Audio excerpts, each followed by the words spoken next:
Okay. If you don't have your health, what do you have? You are a functional medicine doctor. Join us as we blend modern and ancient wisdoms to be well now. The 10 Commandments of Health. Yeah, that's what we got pumped up for, you know? The 10 Commandments. Behind the scenes, there was some techno music to get us in the zone for what is the most important episode of the Be Well Now podcast ever recorded. Absolutely. So listen in. You're Tune Dr. in. Ron Dummar. That's me, Dr. Ron Dummar, with Community Health and Wellness. Heber City, Utah. And I'm the co-host, the curious patient. My name is Nick, and, not religiously, but more of just 10 Commandments of Health, right? What do you view as a doctor, functional medicine doctor, acupuncturist, first of all, who are you, and what are these 10 Commandments of Health to you? Yeah, well, thank you, Nick. I am a functional medicine doctor. I've practiced integrative medicine for almost 20 years now, and I've practiced it through a variety of different lenses, you could say. My original training is in Chinese medicine and in chiropractic medicine, and I've recently dove in a significant way into nutrition and you say recently medicine. As in like how many years? Well, like the past 10 years. Yeah, so, 10 years. Yeah. You're a decade in. I mean, I'm just saying you're very good at what you do. Yeah, for sure. So, but it's definitely become a passion of mine. I would say the reason I said recently too is because I was fairly eclectic at the beginning. I studied Chinese medicine. I studied physical medicine, chiropractic medicine. And I came out of school and was like, okay, what do I do now? And I used these talents and practiced my skills. And I realized that my true love is really nature, right?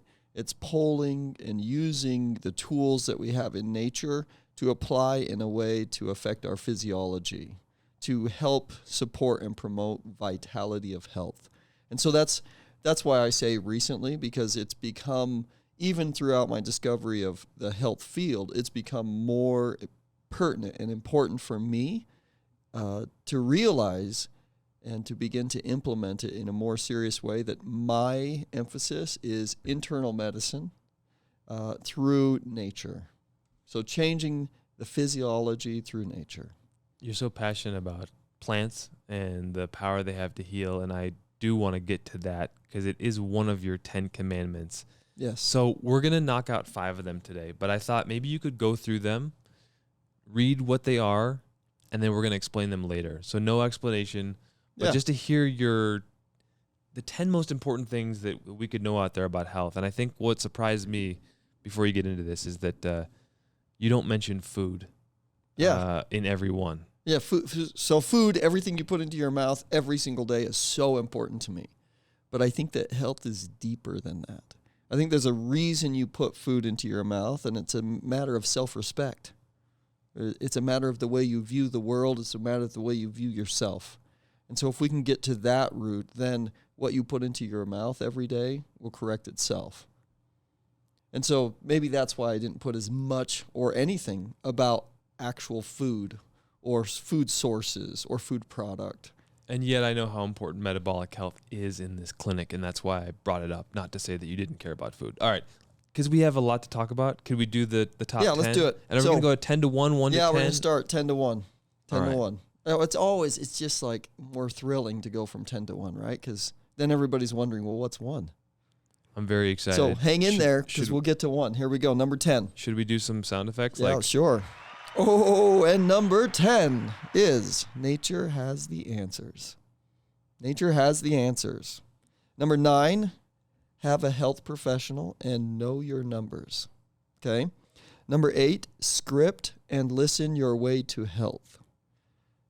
Now, some of these I'm hoping are going to cue your mind a little bit and draw questions like, what does he even mean by that? Well, we'll be talking about that. That's the point of the podcast. We're getting there. Number 7, relax, play, and enjoy. Number 6, people are the world's greatest asset. Number 5, treat yourself like a pro athlete or a high-end sports car. Number 4, embrace your creative power. Number 3, embrace change. Number 2, You don't have to do anything you don't want, but some things you must do you may not like. That's your favorite one. I know we talked about this off the air, and we had a discussion about that, but that's a really good one. It's important. We'll talk about that. It's a teaser. Stay tuned. And our number one. Are we ready for number one, or should we talk a little bit more? Let's talk about number one. Shall we go? Okay, let's read get it. to it. Okay. Be open to the views and opinions of others. That's number one. So that is 10-1, the top 10 commandments of health. You have lined in the office pictures of different herbs, and I know you've talked in the past, like before the modern pharmaceutical industry, plants have had the answers, and it's our job to unlock them, right? Mm-hmm. Yeah. Whether you look at it as God's green earth or just from the earth, that the answers are there.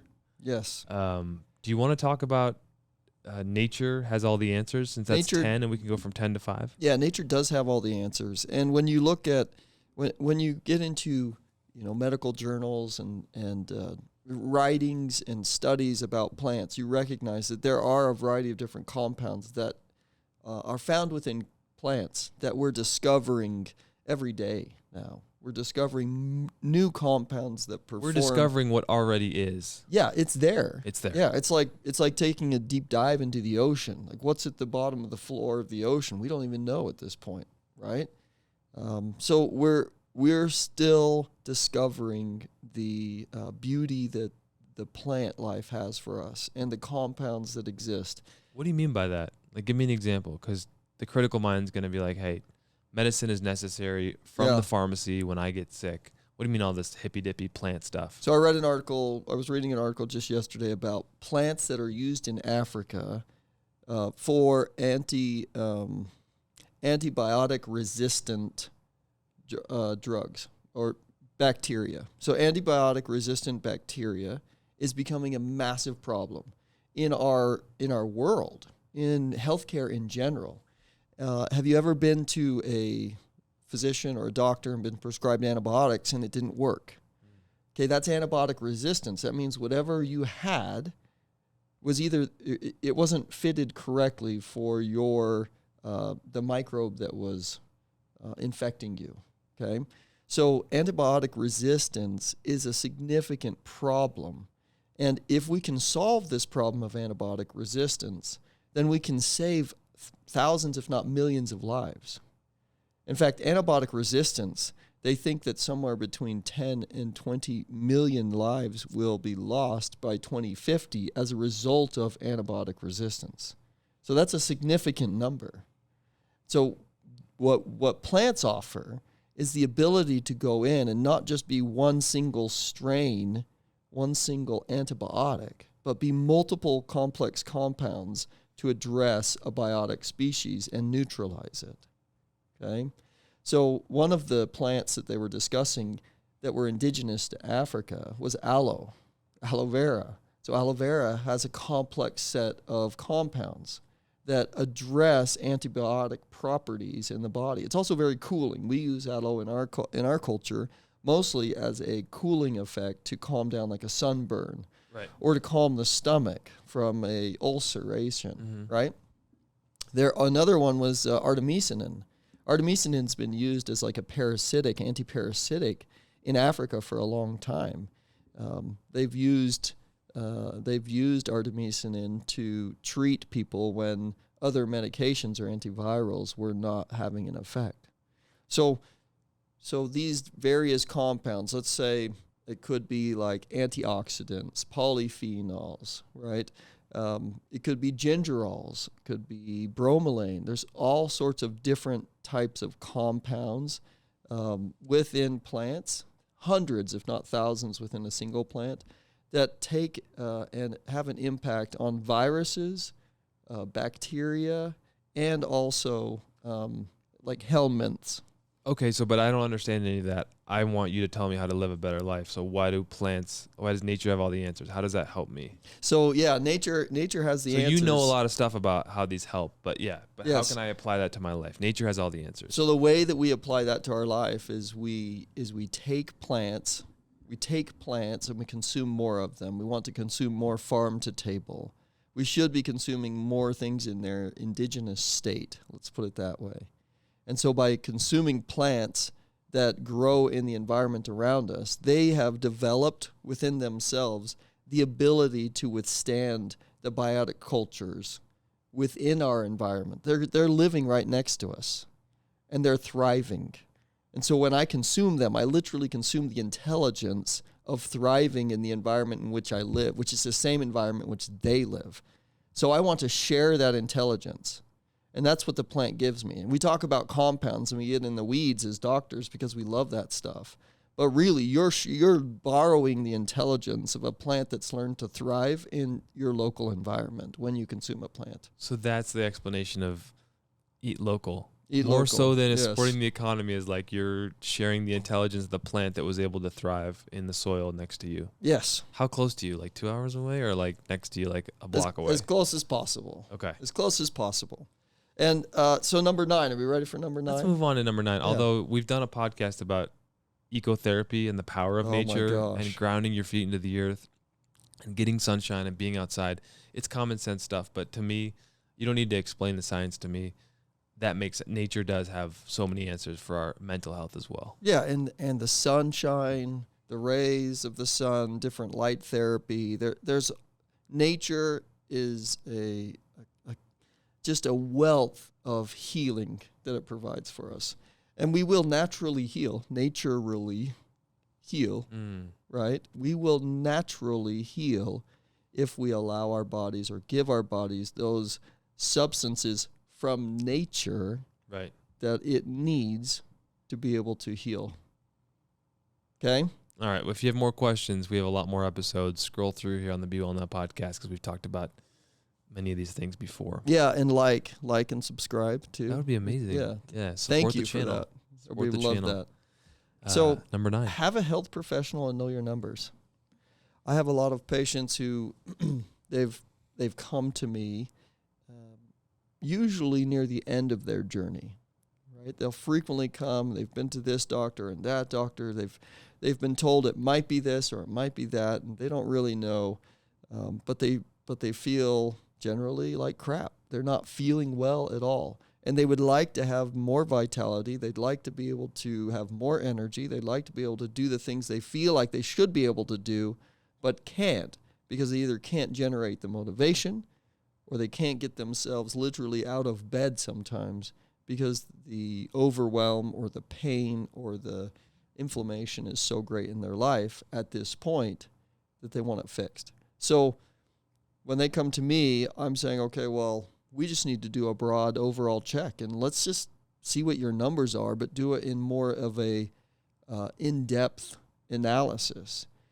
Frequently when you go to your medical doctor, they're looking to see if you cross over any significant interval. You're talking about getting your blood state level. You're getting a blood draw. Yes. And getting your numbers, right? Yeah. Right. When you go to a doctor, oftentimes they'll just say, okay, let's do a draw. And it's a pretty basic draw typically, and they're looking for very specific things. And I'm not suggesting that doctors should do a more aggressive or a more comprehensive draw. That's just the way they practice, and that's fine. And quite frankly, I would rather they not find anything on me because personally, I don't want their suggestions, right? I would rather not be on drugs and medication if I can have my issues solved with plants, right. And I had food. One of my best friends, he's had like a mild heart attack, they found out, high cholesterol, pre-diabetic, like many different things, crippling anxiety, panic attacks.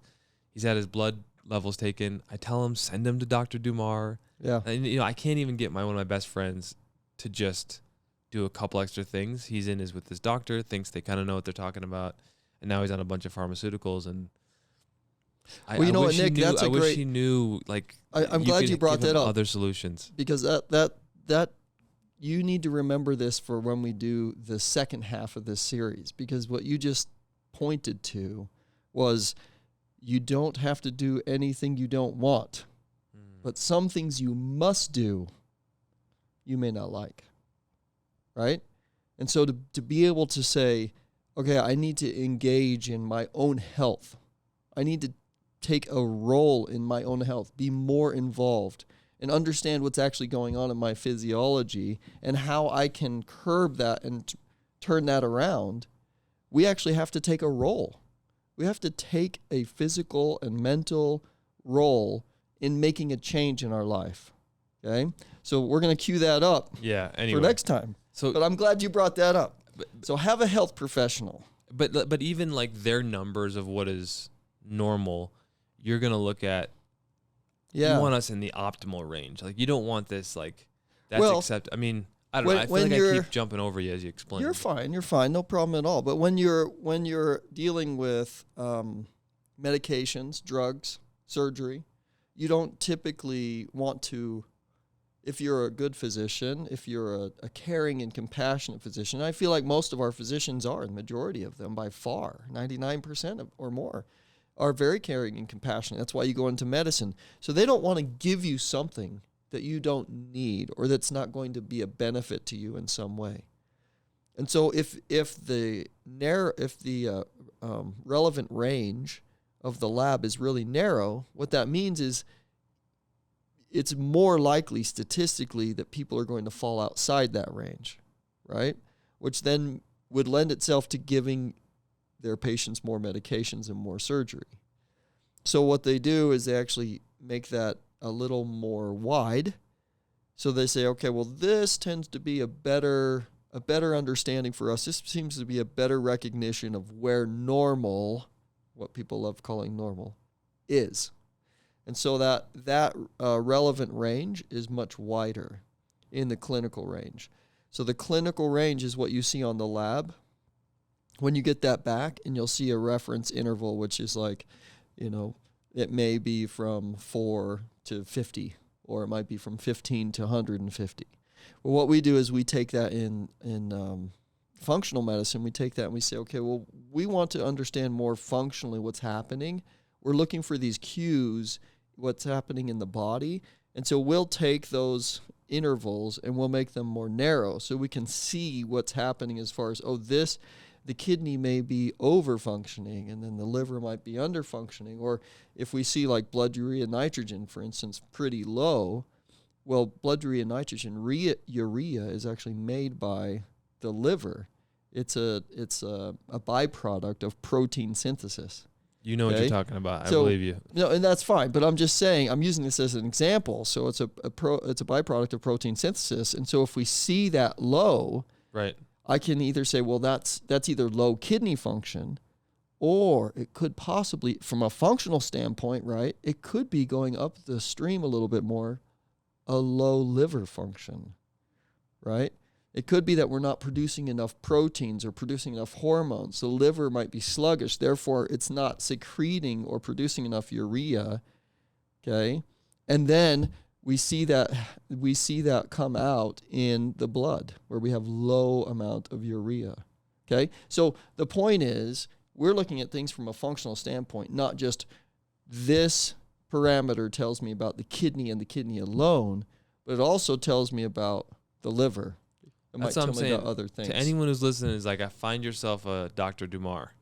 Because like sure, I've yes. seen, because I did my blood draw and I see you, it's like, it's remarkable the way that you look at the numbers and then using your expertise, it's like you're crafting a story about, based on everything I'm seeing here, what do I think is going on? Yeah, what I attempt to do, and what the health professional, what I would look for in this health professional, so that you can know your numbers, is you want to understand your physiology. My goal is to help my patient understand their physiology, understand where they are in the current spectrum of health, right? Which is it's a spectrum, right? And so we want to identify where you are. Are you ebbing over here? Are you ebbing over there, right? And then we need to give you tools and suggestions, recommendations to get you more balanced. You're always going to ebb and flow. Yeah. But if we can have less aggressive ebbs and flows, right, or at least shorter ebbs and flows of those periods that do go up or down, then we're in a healthier state. And we feel a lot better about life in general. And so finding a health practitioner that sees the body and is attempting to help you understand your physiology so that you can be empowered, to make the choices and decisions you need to make to improve your health and live more vitally, that's the kind of practitioner you're looking for. It's worth the investment. Absolutely. What else? What else is worth more? I mean, it's like you got to spend a little bit of money to get the tests and the analysis, but it's like this is your life. This is your body. Every day, you're in it. Like, you know, what are you spending on that car payment? Oh, absolutely. You know, what did you? I don't know. I think it's totally we're typically so willing to put money away for other things. Yeah. Or to even, put money into a fancy car or into a house or, into this new cool toy, right, that you want to invest in. We're so willing to do that. It's eye candy. It's eye candy. But healthy it doesn't lead to a healthier life, ultimately. I heard something like healthy people can have all these different goals, but someone who's unhealthy only has one goal, which is to be healthy, right? Someone who's very sick, like it's just, if you don't have your health, what else do you have? So anyway, I believe in you and the blood tests and the work you do, and I'm glad you were able to share that. Should we move on to number 8 now? Yeah. Okay. Script and listen your way to health. Are words powerful? Oh, words are everything. And neuro-linguistic programming, if you've ever looked into neuro-linguistic programming, you should look into it if you've never looked into that. But if you've worked with somebody who does NLP, neuro-linguistic programming, you'll understand that the words that people say and the way we communicate has a significant impact on their motivation, right, and how they feel about us. And also, it's not just like, it's not them interpreting our words, it's what those words convey as far as almost tonality, okay, and the way they communicate to our soul, communicate to our heart. And so the words that you speak make a difference, but not just the words we speak out to others, but the words we speak to ourselves. A lot of people have this self-talk thing that goes on in their mind. They're like up here talking or analyzing, or they say something and then they hear themselves chatter in the brain. Oh, I don't know about that. Well, what about this? Oh, this person feels this way. Yada, yada. It's a constant thing. Well, this chatter, we want to be able to get in line, basically, with who we are. Instead of being separate, we want to either clear that chatter and release it, or bring it in line with who we are. And we do that through a presence of mind training. We can do that through scripting. This is one of the ways I like to do it. I also use scripting, and I say listen your way to health, because it's like we're teaching our body to behave in a certain way. If you have a goal that you want to achieve. How do I do it? If you have a goal you want to achieve, think about, okay, where do I want to be in 5 years? What do I want to achieve?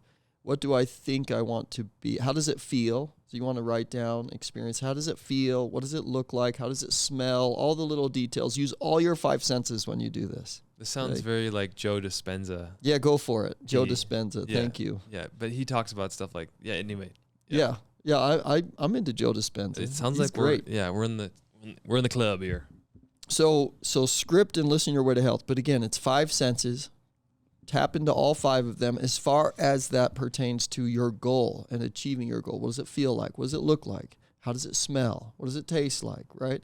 Who am I hanging out with? How are my relationships, right? How are those? So then what you'll do is you'll write a series of I am statements.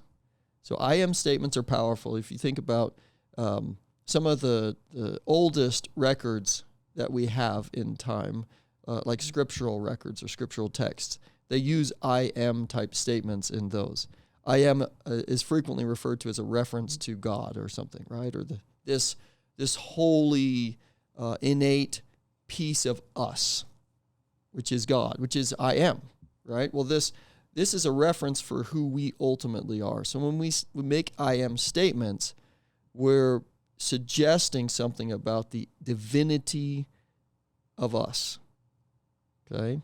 So when we say, let's say we're achieving a certain goal or we're wanting to accomplish a goal, you can say, I am experiencing life to be peaceful, harmonious, and filled with love. I'm experiencing an inflow of money that comes effortlessly and brings peace and joy. I'm experiencing the opportunity to be able to give freely and willingly. My hands are not gripped tight like a fist, but are open to bless the world. I am experiencing this with love, light, joy, and peace. Okay, so you would write a series of statements like that and record it, and then put some nice music to it, like we do at the clinic here. And then at night, every single night, you just listen to that as you go to sleep. And you'll find your life change. You should have like a recording place set up for your patients and then charge them like a little bit or something as part of a package where you could like have them come up with a script. And they're not going to know how to do all the production stuff because I feel like that's a hurdle in this whole thing because you've told it to me before. Then they could record it into this, whatever. Yeah.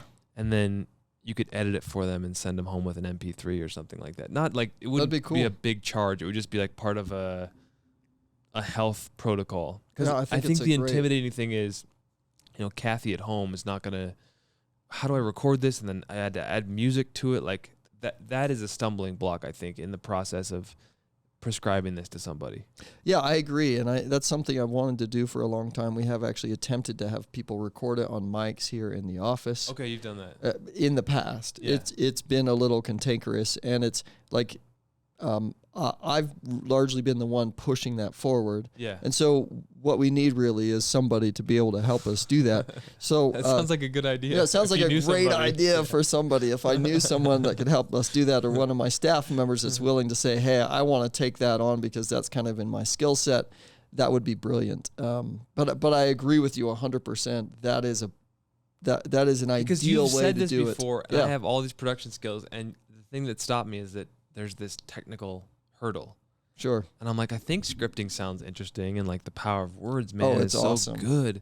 But I've never done it, and I haven't Yeah. done it, and I'm on this podcast with you, so I'm just saying it's probably Well, a hurdle. Well, let's do it for you. Let's do it. Let's You'll be make- the first patient that we do it for. Okay, perfect. Yeah, and then we can give them the feedback and let them know. Okay. You could be like, "Oh, that was a bunch of crap," or you could be like, "Hey, it changed Let's my try life." it. We'll try it. Okay. Okay. So scripting, I feel like there's a future podcast about this, even though we're talking Oh, about for it sure. now. There could be multiple. So you podcasts. write it all down. Yes. So I like to write it. You write down your script. You do I am statements as frequently as possible. For like a 5-year in advance. This is exactly what my life. Yeah, think my life about looked setting like. goals, where you want to be. If you're unsatisfied, if you're feeling a little bit like you're unsatisfied with your current situation, then go change it. How do you change it? Well, script your way. If you don't know how to change it, you don't know how to change it physically. You've talked to different people. You're like, oh, I'm beating my head against the wall. You feel like you're stuck. Well, script your way. Change your physiology. Change the way that your body is communicating with the world around it. And the way you do that is by literally convincing or programming your body that you are a certain way, right? And when you do that, all of a sudden, boom, people in your environment start responding to you differently. And you go, whoa, this is magical. How did this even occur? And it doesn't feel like there was much effort applied to it at all. And that's the type of life we want for you. And I think I heard Dr. Dispenza talking about some visualization. He said the one thing you don't get to control is when the things happen. Yes. That the when part is not something that you have any control over. Right, exactly. What you're doing is you're programming your body essentially to be in line in congruence with who you are and what you want to achieve. And now what I will tell you about this, okay, is that when you set goals and you do it this way and you find a peace, if you can get yourself to a place where you feel complete content and peace with you being willing and seeing that your goals are coming to you, if you can be at peace with that, what will happen is you will get to a point where you will have something greater. It will be even greater, more significant, more widespread, with a greater influence than you would have ever imagined. And that's the power of this work, is it's even better than you think. You can set out to say a goal, This is my discrepancy or my issue with when we do like physical, trying to do all these physical steps to get to goals, and physical steps are important. But physical steps can only get us to our limited capacity mentally. Because mentally, you put together something, you say, okay, this is where I want to be, boom, you have a physical step. You create that physical step, okay? But when we script, we can get to a place we can't even freaking imagine. So what about doing both together? Well, that's probably an ideal scenario if you can do both, right?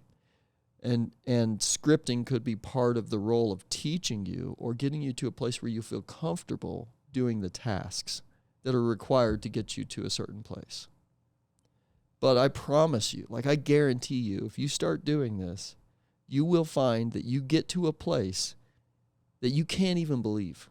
You can't even believe. In fact, you could look back and you go, man, it's a miracle. It's miraculous that I am here.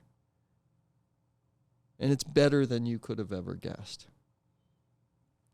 You tell your patients we're not going back. Exactly. You're not going back to when you were 20. You're not. I remember you saying this once. It's like where we're headed is better than that. Yes. We're not repeating the past. That's exactly the mentality of scripting. It's like, hey, if you think that you want to be 20 again, I can't help you. Because that's not what I'm working for and not what I'm working with. And you're not going to be 20 again. Right? But if you want to feel even better or even greater and be even more satisfied than you've ever been, then that's where we're going, right? Something that you can't imagine, a joy that's greater than you probably don't even have the capacity to understand right now. That's where we're going. So let's go forward, not back. Part of going forward is, I think as you grow older, learning to enjoy and play. Mm-hmm. That's for me anyway. Is like I feel like life got less fun the older I got, and number 7 that was a great segue. Relax, play, and enjoy. Yes. And man, I started like the most ridiculous sounding thing in the entire world to me. Christy in your office actually recommended. It's called a static dance, and I don't dance. Yes. Like I like music, but like this whole thing made me uncomfortable, gave me anxiety, and I don't really know how to explain it other than it's a DJ playing music in there. You don't have a cell phone. You don't talk. There's an opening circle, maybe you'll do a shared breath, talk about an intention you want to set for the dance floor. And after that, it's this alchemy that happens where it's still, I get nervous going because I don't know what's going to happen. Because it's just, the DJ curates a set where it's sort of, there's a crescendo, there's an intention around you building up. But it's it could be like tribal sounding music or any kind of like music that they play. Usually not a lot of lyrics. But anyway, you just dance. You just move however you feel comfortable. Anyway, I find myself smiling and people are hooting and hollering and like so much gets communicated without words. And that's just so fascinating. But anyway, I've learned the power of just playing and dancing. Just feeling. And joy. And it's like, oh man, did I miss this? Mm-hmm. I missed this. So I've decided that a life spent with these ingredients in it is going to be a pretty good one. And it includes singing and dancing and like play. Yeah. Which me as an adult sounds like weird to say, but it's like those are important to me. Yeah, well, you just referenced being an adult versus being a kid, right? And when you think about play, when you think about expression, when you think about openness and freedom, when you think about speaking your mind, when you think about just feeling free and willing to just express and do things, you often think of children, right? Mm. It's something that we teach in our culture is guarding, right? We teach adults to be guarded, right? And to preface all of their statements and their actions with thought. And I'm not suggesting that you should just go act willy-nilly, but there is a freedom to feeling and tapping into what does my body want to do? I'm not am I a nefarious person? Am I an evil doer? No. Okay, so do I trust myself? I don't know, do I? A lot of us don't trust ourselves. And we have to learn, do we have evil intent? Do we have malintent towards our friends? And if the answer is no, we don't have malintent, in fact, we have the greatest of intentions, then our actions should also reflect that. They will, just innately. They will reflect that. So we need to trust ourselves to be able to move and to act in a certain way that is going to bring harmony into our experience. But if we restrict all of our natural, if we restrict and confine all of our instincts to play and express, then we're wrapped up with this excitatory emotion that just needs to be released, and we can't figure out why. We're just this ball of anxiety and frustration and energy all the time. So it's like, let it out. Through dance, through play, through, a lot of people love to run. They have a favorite sport, their favorite activity. That's why kids are so active. And we all make them and we get them so active, right? We have them actively involved as parents. Like, we know it. But then do we do it for ourselves? Most of our tasks are centered around keeping our kids active. And then we pass out and go to bed, right? I don't know how to balance it all, but relaxing and playing and enjoying life, certainly you or gotta... even being willing to play with your kids. Yeah. Because it is... You do a really good job of that, Nick. Well, you still got to make money and support the Yes. family, so it's hard. I get why people put that stuff on the back burner, but it's what are you living for if you? I don't know. I playing is fun. I saw a quote by I'm just gonna share. This is funny, and it seems a little bit relevant right now, but and I'm still rolling it over in my brain. But the guy said, if you balance is garbage in the workplace. Like, balance between work and life, no, that's garbage. If your day is largely consumed with work, you got it way off, right? So he's like, your day should largely be consumed with interaction in your environment, interaction with people around you, interaction with things that you love to do and enjoy, right? It's like you should have a large majority of your day involve those things. And then your work is going to be far more efficient and effective. But your work is actually going to be a sliver of the day. Most of us, the work consumes the majority of the day, and we try to squeeze in a little bit of the things for us. So where does that work out? I don't know how that works out. I really don't know. Everyone has to figure it out for themselves. I really don't know. I just thought it was interesting. There's a lot of he was throwing that out there. I'm TikTok like, videos okay, bro, with grind mode, for you. and like you have to work 10 times harder than everybody else. And I saw a Mike Tyson quote where he was quoted as a young boxer, and he got up at 4 a.m. and like, why do you like running at 4 a.m.? Like, he's like, I don't like doing it, but I feel like nobody else is doing it, so it gives me an edge. So discipline is doing things that you don't want to do with an enthusiasm that you like them. Yeah. And that's not wrong either, So like there's truth in a lot of these things about the power of discipline and working a lot, and I don't know. Yeah, and I think that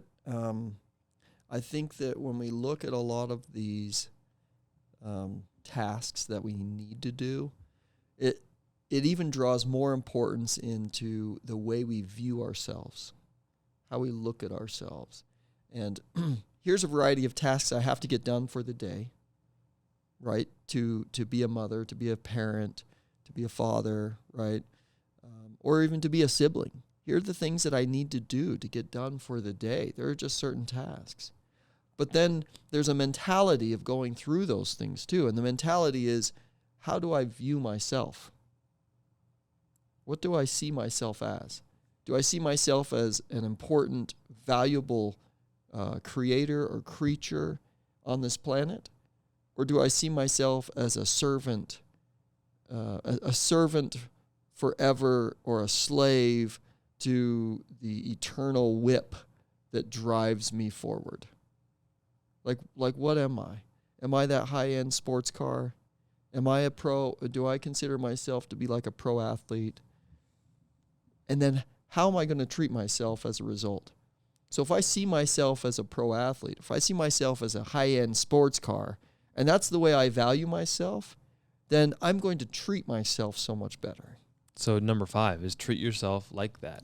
And that's not like treating yourself like a king. Yes. And sometimes if you treat yourself like that, you may think that number 6 didn't matter. Yeah. But number 6 because does. I skipped it. People are the world's greatest asset. So we'll get to the sports car and the high-end athlete thing, and I think it's pretty intuitive. But, yeah, what do you mean by people are the world's greatest asset? Well, this is another thing, too. The 5 and 6 go really close together. Because we're talking about how can I have 10 commandments of health. So this is something I could think about, People are the world's greatest asset. Okay, what is that? How does that resonate with me to like have a healthier life? Well, it from an employee standpoint, from an employer standpoint, from a parent standpoint, you look at it from a variety of angles wherever you are. But it's like, let's say from a parent standpoint, parents tend to understand that people are a massive asset, partially because they just bore this child, right? They just went through the depths of death, potentially, right? They went basically into the grave and were able to reach out of the grave and bring into this world a child, right? So they sacrifice themselves so much that they're willing to perpetuate and bring in new life. So parents tend to have a hidden understanding into this idea that humanity, the individuals, people, are the greatest asset. Okay? So how can people be the greatest asset? Well, people, individuals, are what drive things forward. They're what help us to be able to accomplish certain goals and tasks. People interact with each other. There's a network of individuals. They know different individuals, right? So in a business setting, I talk to my friends, I talk to my colleagues, I tell them I have a problem. Here's my problem, right? My problem is that I can't get all of these tasks done before the end of the day. And these tasks in my business happen to be, let's say, if we're working like a restaurant industry, it could be dishes, it could be the accounting, it could be a variety of different things. And you want to be able to get all those done. Well, then you're talking to your friends and you're relaying to them that you have those struggles. Well, what do those friends do? It lights in their mind, hey, I know a guy who could probably help you with that. Boom, there's a connection, a resource, and then all of a sudden you're able to fulfill what you needed to, right? So you bring in good help, good people. What do they say? The most people will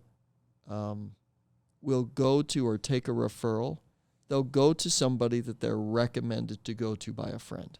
So you could see an ad on TikTok, on Instagram, on Facebook, on YouTube. You could see these ads over and over and over and over again. It'll take 50 times before you really see it to be convinced, okay, maybe I need to do this. But you could have a friend tell you, hey, you need to go talk to this guy because he's got exactly the same issue, and I think you two would do really well together. And 90% of the time, that's going to be a really good contact. Okay, so people will listen to or follow their friends or follow their colleagues, right? Somebody that gives them a direct referral far more often than they will the actual billboard, okay? Because it's not personal. So people, again, going back to people, we as individuals recognize it. And we actually do live in a way when we're talking about what we value and who we're going to frequent or what store we're going to go to or where we're going to buy certain things. We ask around. That's what we do. Women are really good at this. Women are really, really good at it. And they have these social networks and they communicate and verbally a lot. And so they're referring people to go certain places all the time that they've been, that they've loved, that they've enjoyed. And they're hoping that their friends will also have a great experience. Okay? So how can we harness this idea of people are the world's greatest asset? Sometimes people can seem to be a thorn in our side. And I'm sure you know who I'm talking about in your life, right? sometimes people can be a thorn in our side or seem to be that way. And we have to ask ourselves, what is this person really doing in my life? Because on the one side, we just talked about how these people, individuals, our colleagues and friends, can really lead us and give us good referrals and send us, make good contacts for us, help us get a good job promotion or whatever, right? But on the flip side, they can also feel like they're a thorn in our side sometimes. My question is, why? Why can they do that? Because this would make it seem as though they're not a good resource, right? It would make it seem as though they're not a great asset. But what I want you to understand is that those friends or those individuals who may seem to be a thorn in your side are a teacher to you, okay? And in reality, we're all teachers to each other. But if we can learn from the ones that we're frustrated by, and we can adapt, and we can understand, okay, I can adjust here, I can adapt, okay? And we learn or take away a few things as so long as we have that interaction with them. We may not always have that interaction with them, and we may actually choose to find an interaction elsewhere, and that's fine. But as long as we have an interaction with someone and they happen to feel like they're a thorn in our side, we need to check in and say, what can I learn from this? How can I improve, right? And how can I more readily benefit the people around me or the business that I work for by learning from what's occurring here? If it's bothering me, if whatever's happening or occurring is bothering me, it's a key indicator to me of saying, okay, I have things to learn. It could be what you have to learn. It could be throwing it back at that person, right? It could be standing up for yourself, speaking your mind, speaking your voice. Or what you may be learning or may be needing to learn is some specific skill set, or to dive in deeper, or to be take a more applicable or to take a more interested role in something that they're suggesting, right? So people are our greatest asset because they teach us. And we literally bring each other higher in everything that we do, okay? When we take a certain step, even politically, you could say, right? But when we take a certain step one way, we're showing people what this course looks like. And then people have the opportunity to say, do we like that course? But if we didn't go that way, we wouldn't know that course, right? And so it gives us the opportunity to say, do we like that? Let's do an assessment of this. Do we like where we were headed, or do we want to change things to a different direction?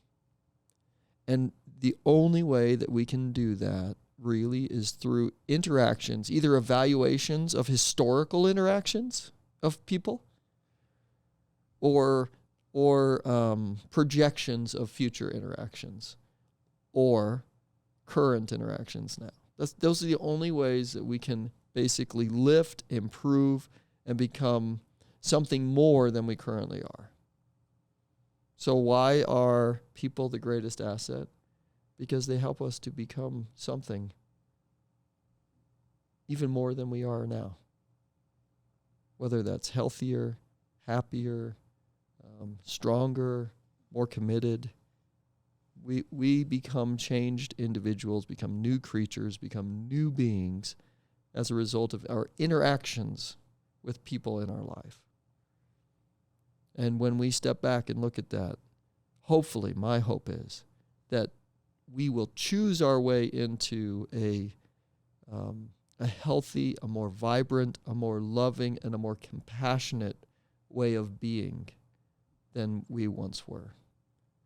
Hopefully with better, isn't it pretty important to have like good relationships? Like you don't just want to be around toxic people who are going to teach you things that you don't really know. And like everything's a mirror and you're learning from tough people in your life. But like, don't you want to seek out better relationships? Yeah. So like supportive is what you're saying. Yeah. So you definitely want to seek out, if you're feeling like you're constantly berated, let's put it that way, or if you're feeling like you're constantly being targeted, then yeah, you would want to change that situation.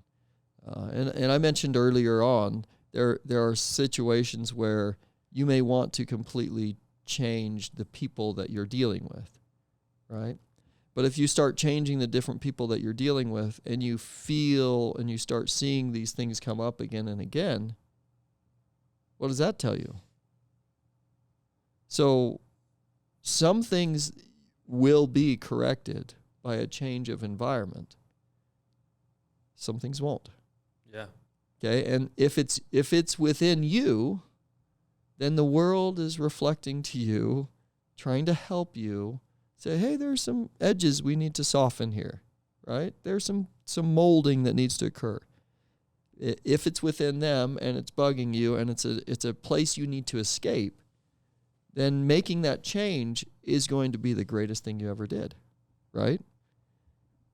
But if you continue to see that pattern unfold and unfold and unfold, and you're just bouncing around, then it's more likely that you need to have a little more self-reflection, right? On, okay, what's happening here, and how can I be a better contributing party to benefit my fellow beings? That's the top 5. We have another 5 left for another episode. Yes. 10 through 6. The bottom 5? Yes, the bottom 5. We did the bottom 5. Opposed to the top 5. Did those feel like the bottom 5? They didn't feel like the bottom 5, did Those they? felt important. We got a little long on a couple of them, but if you listened, we appreciate you. Absolutely. And if you did enjoy it, please like it, share it with a friend. Tell them, hey, it's the greatest podcast ever you listen to. Namaste. Namaste. This is the greatest podcast ever. Right? Words have power. Hello. This will reach thousands of people and have a huge impact. That's me manifesting it. There we go. And you know how it's going to feel? Amazing. Amazing. It's gonna feel good. It's going to smell real good, too. It's going to feel like meaning and purpose and wellness now. Yes. Be well now, everyone. Be well now.